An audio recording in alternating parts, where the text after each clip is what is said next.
আমার বাবা অমিত আমাকে আজ বিয়ে করবেন। আমি কানের কাছে মোবাইল রেখে শ্বাসরুদ্ধ হয়ে শুনছিলাম। আমার বাবা ঠিক এই কথাগুলোই পুরোহিতকে বলছিলেন। উত্তরাখণ্ডের বদ্রীনাথের পাহাড়ি এলাকার সরু রাস্তা দিয়ে হাঁটতে হাঁটতে আমার পা কাঁপছিল। আমি বিশ্বাস করতে পারছিলাম না আমার বাবা আমাকে বিয়ে করবেন। আমার নাম অনিন্দিকা। আমার বয়স 18, বাবার বয়স 46। আমার মা শর্মিলা মারা গিয়েছিলেন যখন আমার বয়স ছিল মাত্র 6। তারপর থেকে বাবাই আমাকে মানুষ করেছেন। আমরা ঋষিকেশে থাকি। বাবা সেখানে একটি যোগ কেন্দ্র চালান। যখন আমি 16 বছরে পা দিলাম, বাবার আচরণ বদলে গেল। তিনি আমাকে অন্য চোখে দেখতে শুরু করলেন। আমি প্রথমে বুঝতে পারিনি, কিন্তু ধীরে ধীরে বাবার চাহানিতে ভয় পেতে শুরু করলাম। তিনি আমার শরীরের দিকে এমনভাবে তাকাতেন যেভাবে একজন বাবার তাকানো উচিত নয়। গতকাল রাতে বাবা আমার ঘরে এসেছিলেন। আমি তখন ঘুমাবার জন্য প্রস্তুত হচ্ছিলাম। অনন্যা, আমি তোমাকে বিয়ে করব, তিনি বলেছিলেন। বাবা, এটা কি পাগলামি? আমি আপনার মেয়ে, আমি চিৎকার করে উঠেছিলাম। বাবা হেসেছিলেন। তুমি আমার আসল মেয়ে নও অনন্যা, আমি তোমাকে দত্তক নিয়েছিলাম গো। আমি অবাক হয়ে তার দিকে তাকিয়েছিলাম। তাহলেও আপনি আমার বাবা, আপনি আমাকে বিয়ে করতে পারেন না? তিনি আমার চুলে হাত বুলিয়েছিলেন। অনন্যা, তুমি বুঝতে পারছো না, তোমার জীবন বিপদে। আমি তোমাকে রক্ষা করতে চাই। কি বিপদ? আমার জীবন নিয়ে কে খেলছে? আমি জিজ্ঞেস করেছিলাম।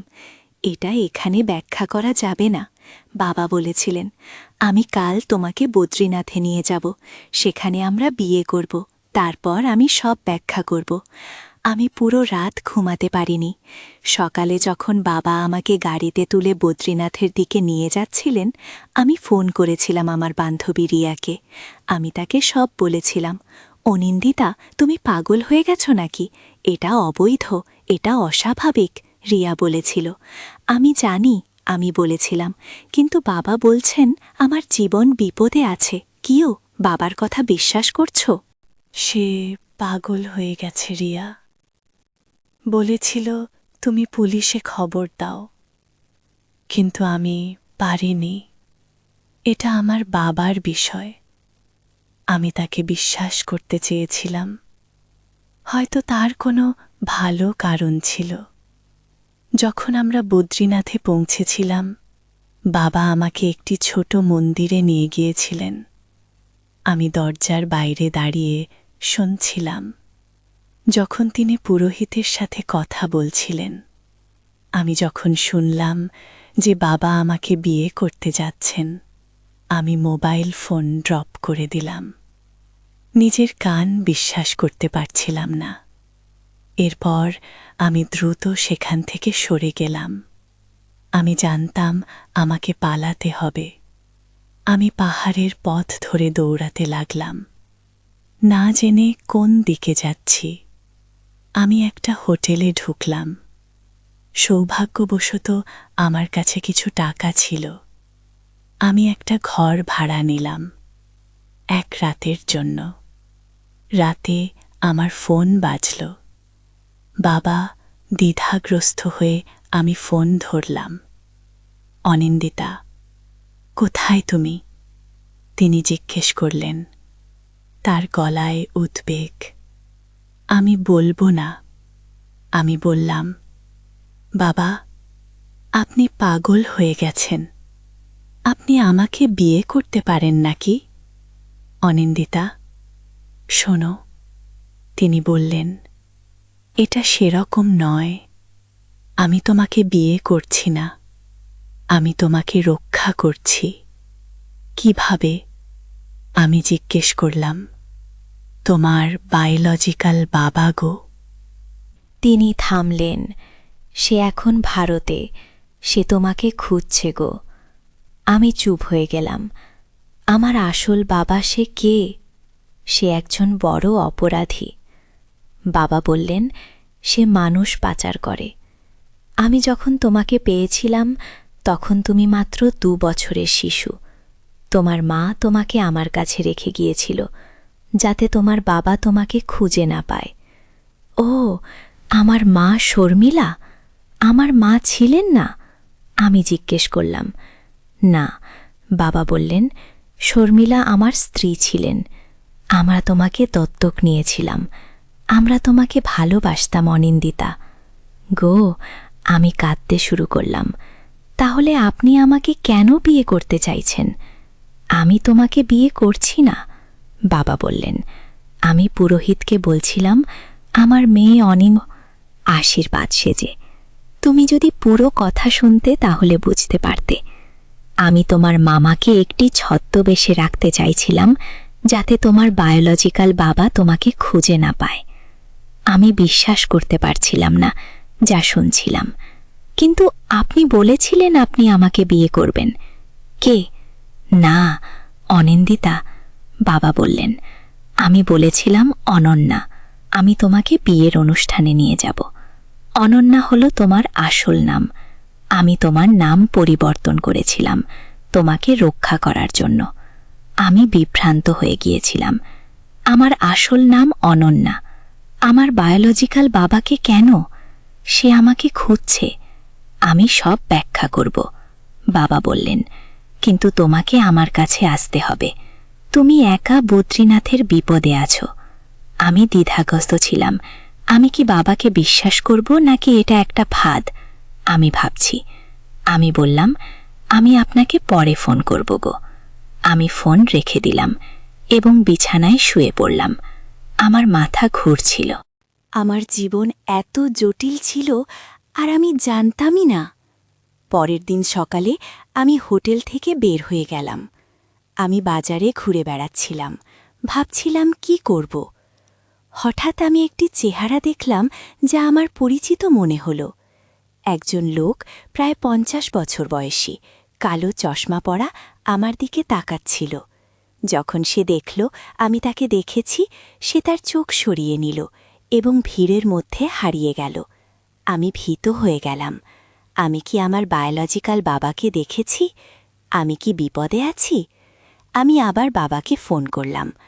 বাবা, আমি ভয় পাচ্ছি। আমি বললাম, আমি একজন লোককে দেখেছি। সে আমাকে দেখছিল গো। কোথায় তুমি?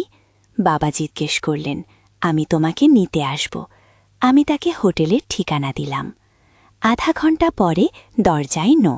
আমি দরজা খুললাম। আশা করে যে বাবা হবেন, কিন্তু সেখানে দাঁড়িয়েছিল সেই লোক, কালো চশমা পরা। অনন্যা, সে বলল, আমি তোমার বাবা গো। আমি চিৎকার করতে যাচ্ছিলাম, কিন্তু সে আমার মুখে হাত চাপা দিল। চুপ থাকো, সে বলল। আমি তোমাকে আঘাত করব না। আমি শুধু তোমার সাথে কথা বলতে চাই। ও, ভয়ে কাঁপছিলাম আমি। তোমার বায়োলজিক্যাল বাবা রাজেশ, সে বলল। আমি তোমাকে 16 বছর ধরে খুঁজছি। আমার বাবা অমিত বলেছেন আপনি একজন অপরাধী। আমি বললাম। রাজেশ হাসল। অমিত একজন মিথ্যাবাদী। সে তোমাকে আমার কাছ থেকে চুরি করেছে। তোমার মা মারা গেছে তোমার জন্মের সময়। অমিত তোমাকে নিয়ে পালিয়ে গেছে। গিয়ে আমি বিশ্বাস করতে পারছিলাম না। কেন সে এমন করবে? কারণ আমি একজন ধনী ব্যবসায়ী। রাজেশ বলল, আমার কোম্পানির মালিকানা তোমার নামে। অমিত তোমাকে নিয়ে পালিয়ে গেছে যাতে সে তোমার সম্পত্তি দখল করতে পারে। গিয়ে এটা বিশ্বাস করা কঠিন ছিল। কে সত্য বলছে? আমার বাবা অমিত, যিনি আমাকে মানুষ করেছেন, নাকি এই অপরিচিত ব্যক্তি যে দাবি করছে সে আমার আসল বাবা? আমি তোমাকে বিশ্বাস করি না, আমি বললাম। আমি পুলিশকে ফোন করব গো। অবশ্যই করো, রাজেশ বলল। আমি তোমাকে প্রমাণ দেখাবো। এখানে এটা তোমার মায়ের ছবি গো। সে আমাকে একটি পুরানো ছবি দেখালো, যেখানে একটি সুন্দর মহিলা একটি শিশুকে ধরে আছেন। সেই মহিলার অনেকটা আমার মতো চেহারা। আমার কাছে আরও প্রমাণ আছে, রাজেশ বলল। তোমার জন্মের সার্টিফিকেট, আমার এবং তোমার মায়ের বিয়ের সার্টিফিকেট, সবকিছু আমার গাড়িতে আছে কি? আমি দ্বিধাগ্রস্ত ছিলাম। যদি এই লোকটি সত্যি বলছে, তাহলে আমার জীবন একটি মিথ্যার ওপর ভিত্তি করেছিল। ঠিক আছে, আমি বললাম, আমি আপনার সাথে আপনার গাড়িতে যাব, কিন্তু যদি আপনি আমাকে ধোঁকা দেন, আমি চিৎকার করব গো। রাজেশ হাসল। আমি তোমাকে ধোঁকা দেব না অনন্যা। আমি তোমাকে 16 বছর ধরে খুঁজছি। আমরা হোটেল থেকে বের হয়ে একটি কালো গাড়ির দিকে হাঁটলাম। আমার হৃৎস্পন্দন বেড়ে গিয়েছিল। হঠাৎ আরেকটি গাড়ি আমাদের সামনে এসে থামল। বাবা অমিত গাড়ি থেকে বের হয়ে এলেন। অনিন্দিতা, পেছনে সরে যাও, তিনি চিৎকার করে বললেন। অমিত, রাজেশ বলল, তুমি আমার মেয়েকে আমার কাছ থেকে দূরে রাখতে পারবে না আগে? সে তোমার মেয়ে নয়, বাবা অমিত বললেন। তুমি একজন মিথ্যাবাদী এবং একজন অপরাধী গো। আমি দুজনের মাঝখানে দাঁড়িয়েছিলাম, বিভ্রান্ত এবং ভীত। তখনই পুলিশের গাড়ি এসে থামল। দুজন পুলিশ অফিসার বের হয়ে এলেন। এটা কি হচ্ছে এখানে? তারা জিজ্ঞেস করলেন। রাজেশ এগিয়ে গেল। অফিসার, এই লোকটি আমার মেয়েকে আমার কাছ থেকে চুরি করেছে 16 বছর আগে। কি? বাবা, অমিত বললেন, এই লোকটি একজন অপরাধী। সে একটি মানব পাচারকারী চক্রের নেতা। পুলিশ অফিসার দুজনকেই শান্ত হতে বললেন। আমরা এটা থানায় গিয়ে সমাধান করব। তারা বললেন। পুলিশ থানায়। আমি একটি ঘরে বসে অপেক্ষা করছিলাম। আমার মাথার ভেতর হাজার প্রশ্ন ঘুরপাক খাচ্ছিল। কিছু সময় পর একজন মহিলা পুলিশ অফিসার আমার কাছে এলেন। অনিন্দিতা বা অনন্যা, যাই হোক তোমার নাম। তিনি বললেন, আমি তোমাকে কিছু জিনিস দেখাতে চাইব। তিনি আমাকে একটি ফাইল দিলেন। আমি সেটি খুললাম এবং নথিপত্র দেখতে শুরু করলাম। প্রথমে আমি একটি পুলিশ রিপোর্ট দেখলাম। এটি 16 বছর আগের। এটিতে লেখা ছিল যে একটি শিশু, অনন্যা শর্মা, অপহরণ করা হয়েছে তার বাবা রাজেশ শর্মার বাড়ি থেকে। পরে আমি রাজেশের একটি ফটো দেখলাম। সে পুলিশ হেফাজতে ছিল। তার নিচে লেখা ছিল, রাজেশ শর্মা একটি মানব পাচারকারী চক্রের সন্দেহভাজন নেতা। তারপর আমি আরেকটি নথি দেখলাম। এটি ছিল একটি ডিএনএ টেস্টের রিপোর্ট। এটি দেখাচ্ছিল যে আমি রাজেশের মেয়ে নই। আমি মহিলা অফিসারের দিকে তাকালাম। এর মানে কি? এর মানে হল, তিনি বললেন, রাজেশ শর্মা একজন মিথ্যাবাদী। সে একটি মানব পাচারকারী চক্রের নেতা। 16 বছর আগে সে অনেক শিশু অপহরণ করেছিল তাদের বিক্রি করার জন্য। তোমার বাবা অমিত একজন পুলিশ অফিসার ছিলেন, যিনি সেই কেসে কাজ করছিলেন। তিনি তোমাকে উদ্ধার করেছিলেন এবং তোমাকে দত্তক নিয়েছিলেন। আমি অবাক হয়ে গেলাম। বাবা একজন পুলিশ অফিসার ছিলেন? হ্যাঁ, মহিলা অফিসার বললেন, তিনি ছিলেন। এখন তিনি অবসরে আছেন। কিন্তু যখন তিনি জানতে পারলেন যে রাজেশ শর্মা ভারতে ফিরে এসেছে, তিনি ভয় পেয়েছিলেন যে রাজেশ তোমাকে আবার অপহরণ করবে। তাই বাবা আমাকে বদ্রীনাথে নিয়ে এসেছিলেন। আমি জিজ্ঞেস করলাম। হ্যাঁ, তিনি বললেন, তিনি তোমাকে লুকাতে চেয়েছিলেন।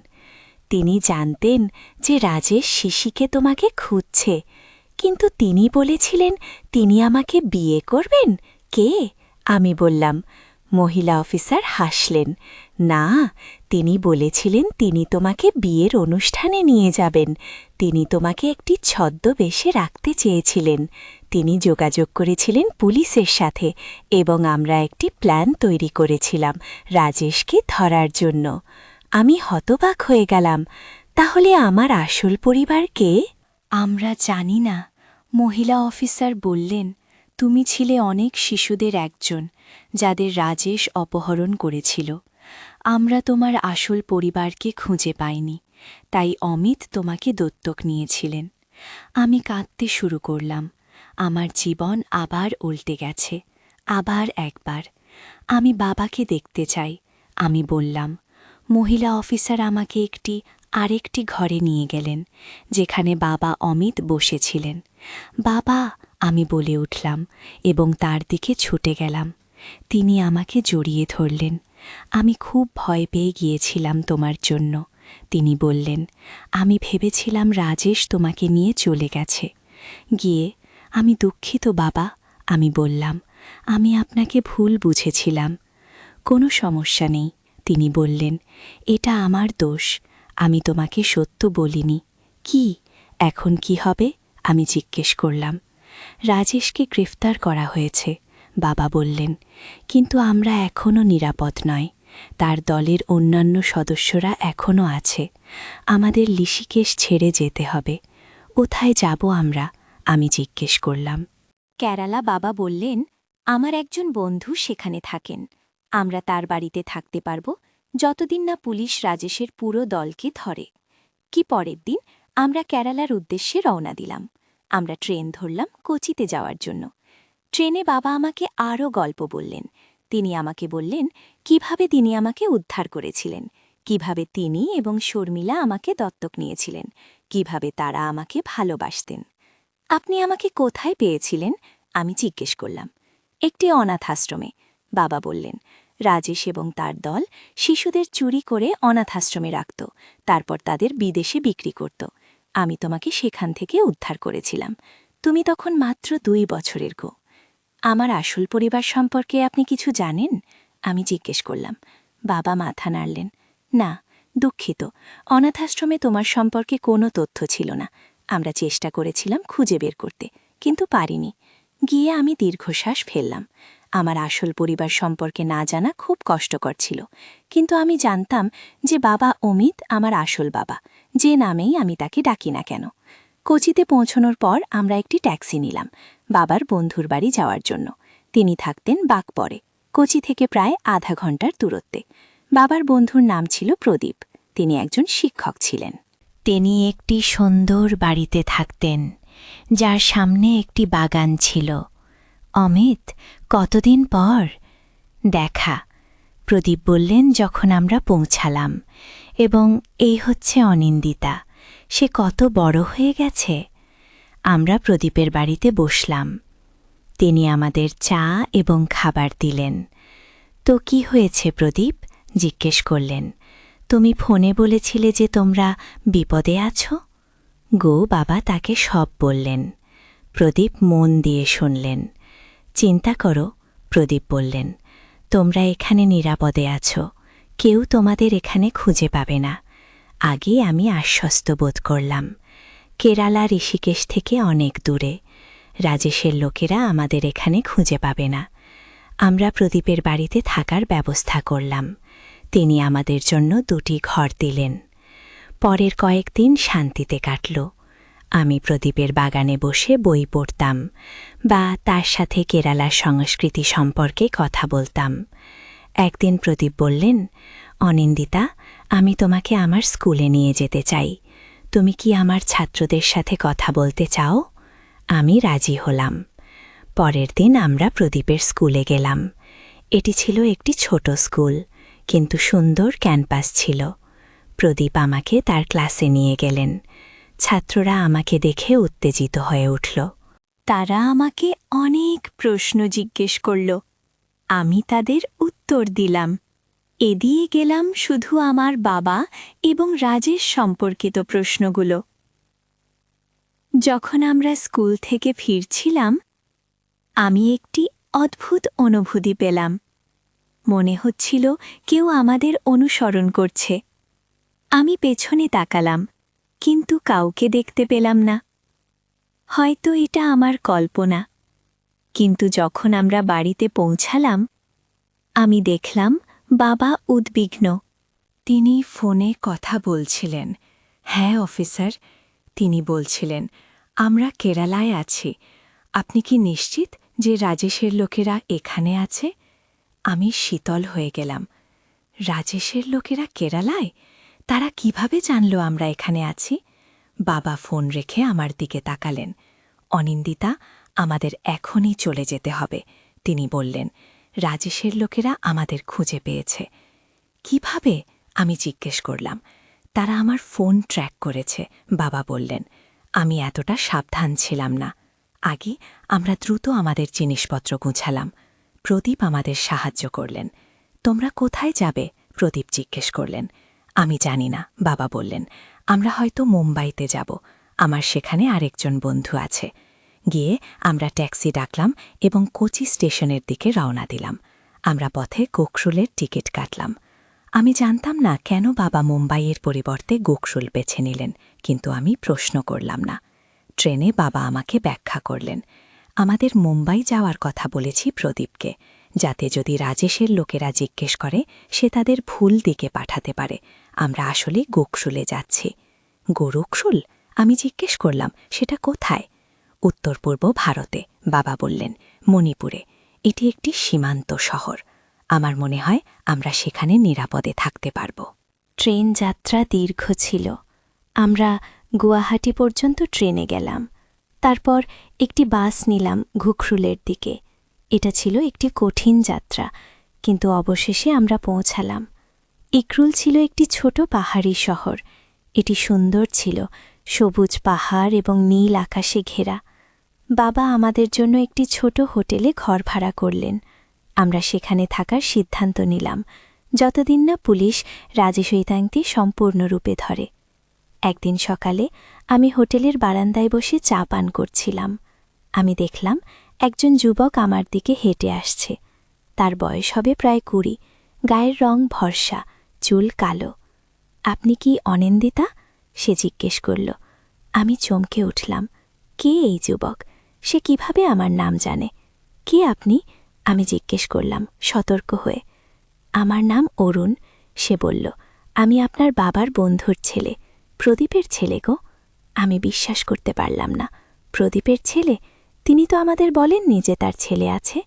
হ্যাঁ, আমি পড়ালেখা করি দিল্লিতে, অরুণ বলল। আমি মাঝে মাঝে বাড়ি আসি।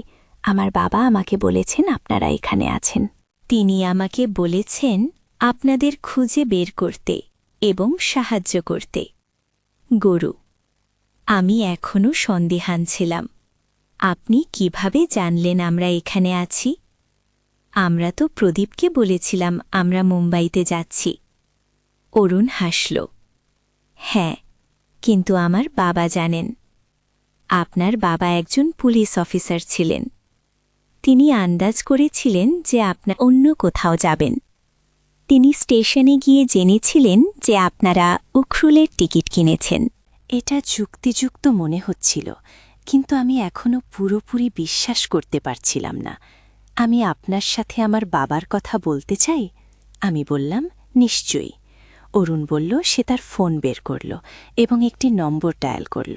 বাবা, হ্যাঁ, আমি অনিন্দিতার সাথে আছি। সে আপনার সাথে কথা বলতে চায়। ও, সে আমাকে ফোন দিল। আমি শুনলাম প্রদীপের গলা। অনিন্দিতা, তুমি ঠিক আছো? হ্যাঁ প্রদীপ আঙ্কেল। আমি বললাম, আপনার ছেলে আমার কাছে এসেছে। সে কি সত্যি আপনার ছেলে? হ্যাঁ অরুণ, আমার ছেলে। প্রদীপ বললেন, আমি তাকে পাঠিয়েছি তোমাদের সাহায্য করতে। তোমার বাবা কোথায়? তিনি হোটেলে আছেন। আমি বললাম, আমি তাকে ডেকে আনি। হ্যাঁ, দয়া করে, প্রদীপ বললেন। আমি হোটেলে ঢুকে বাবাকে ডেকে আনলাম। বাবা ফোনে প্রদীপের সাথে কথা বললেন। আমি দেখলাম যে তিনি শান্ত হয়ে গেলেন। ঠিক আছে, বাবা বললেন ফোন রেখে। অরুণ আমাদের সাহায্য করবে। অরুণ আমাদের ঘুরুল ঘুরিয়ে দেখালো। সে আমাদের নিয়ে গেল সুন্দর পাহাড়ে, জলপ্রপাতে এবং স্থানীয় বাজারে। আমি অরুণের সাথে সময় কাটাতে উপভোগ করলাম। সে ছিল বুদ্ধিমান এবং মজার। সে আমাকে গল্প বলল তার জীবন সম্পর্কে, কিভাবে সে দিল্লিতে কম্পিউটার সায়েন্স পড়াশোনা করছে। আমি তাকে আমার জীবন সম্পর্কে বললাম, যতটুকু আমি জানি। একদিন অরুণ আমাকে জিজ্ঞেস করল, তুমি কি তোমার আসল পরিবারকে খুঁজতে চাও? আমি দীর্ঘশ্বাস ফেললাম। আমি জানি না। আমি যদি তাদের খুঁজে পাই, তারপর কি? আমি তাদের চিনি না, তারা আমাকে চিনে না। আমার বাবা অমিত আমার আসল বাবা। এনি আমাকে মানুষ করেছেন। অরুণ মাথা নাড়ল। আমি বুঝতে পারছি, কিন্তু হয়তো তোমার আসল পরিবার তোমাকে খুঁজছে। হয়তো তারা জানে না তুমি কোথায় আছো। গো, এটা একটি ভিন্ন দৃষ্টিকোণ ছিল। আমি কখনো এভাবে ভাবিনি। হয়তো আমার আসল পরিবার আমাকে খুঁজছে। হয়তো তারা আমাকে ভালোবাসে। আমি কিভাবে তাদের খুঁজব? আমি জিজ্ঞেস করলাম। আমার কাছে কোনো তথ্য নেই। আমি সাহায্য করতে পারি। অরুণ বলল, আমি কম্পিউটার সায়েন্স পড়ি। আমি হয়তো কিছু তথ্য খুঁজে বের করতে পারি। আমি দ্বিধাগ্রস্ত ছিলাম। আমাকে ভাবতে দাও, আমি বললাম। সেদিন রাতে আমি বাবার সাথে কথা বললাম। আমি তাকে বললাম যে আমি আমার আসল পরিবারকে খুঁজতে চাই। বাবা মাথা নাড়লেন। আমি বুঝতে পারছি। তিনি বললেন, আমি তোমাকে সাহায্য করব অনিন্দিতা। আমার কাছে কিছু তথ্য আছে যা আমি তোমাকে দেইনি। গিয়ে তিনি তার ব্যাগ থেকে একটি পুরানো ফাইল বের করলেন। এই ফাইলে তোমার সম্পর্কে যা জানি সব আছে। তুমি যে অনাথ আশ্রমে ছিলে, তার নাম, তারিখ, যখন তোমাকে পাওয়া গিয়েছিল। আমি উত্তেজিত হয়ে ফাইলটি নিলাম। আমি এটি খুললাম এবং পড়তে শুরু করলাম। ফাইলে লেখা ছিল যে আমাকে পাওয়া গিয়েছিল লখনৌতে, একটি অনাথ আশ্রমে। আমার তখন প্রায় 2 বছর বয়স ছিল। আমার গলায় একটি নেকলেস ছিল, যাতে লেখা ছিল অনন্যা কে। এইটাই ছিল আমার নাম হিসাবে গ্রহণ করা হয়েছিল। এছাড়া আরও কোনো তথ্য ছিল না। কোনো পারিবারিক নাম, কোনো ঠিকানা, কিছুই না। এই নেকলেস আমি জিজ্ঞেস করলাম, এটা কোথায়? বাবা তার ব্যাগ থেকে একটি ছোট বাক্স বের করলে। এটা এখানে। তিনি বললেন, আমি এটা রেখেছিলাম তোমার জন্য। আমি বাক্সটি খুললাম। ভেতরে ছিল একটি সোনার অনন্যার নেকলেস, ঠোঁট ডেলিকেট। এতে লেখা ছিল অনন্যা কে, এবং আরও কিছু লেখা ছিল খুশি। আমি জিজ্ঞেস করলাম, এটা কি? আমি জানি না। বাবা বললেন, হয়তো এটা তোমার পারিবারিক নামের আদ্যক্ষর, বা হয়তো তোমার বাবা বা মায়ের নামের আদ্যক্ষর। গু। আমি নেকলেসটি পরে নিলাম। এটা আমার গলায় ঠিক বসল। এটি ছোট ছিল, কিন্তু চেনটি লম্বা ছিল। পরের দিন আমি অরুণকে আমার নেকলেস এবং ফাইল দেখালাম। সে উত্তেজিত হয়ে উঠল। এটা একটা শুরু, সে বলল। এটা অনুসন্ধান করা যাক। সে ফাইল এবং নেকলেসের ছবি তুলল। আমি এগুলো নিয়ে গবেষণা করব, সে বলল। আমি দেখব কি খুঁজে পাই। কয়েকদিন ধরে অরুণ ল্যাপটপে কাজ করল। সে ইন্টারনেটে খুঁজে দেখল, ফোনে কথা বলল, ইমেল পাঠালো। একদিন সে আমাদের হোটেল রুমে এলো। তার মুখে একটি বড় হাসি। আমি কিছু পেয়েছি, সে বলল। সিখি হল শর্মা কাপুর। এটা একটি পরিবারের নাম, যারা লখনৌতে থাকে। সত্যেন্দ্র শর্মা কাপুর এবং মোনা শর্মা কাপুর। তাদের একটি মেয়ে ছিল, যাকে অপহরণ করা হয়েছিল যখন সে 2 বছরের ছিল। তার নাম ছিল অন্নাগো। আমি বাবার দিকে তাকালাম। বাবা অবাক হয়ে গিয়েছিলেন। তারা কি এখনও জীবিত?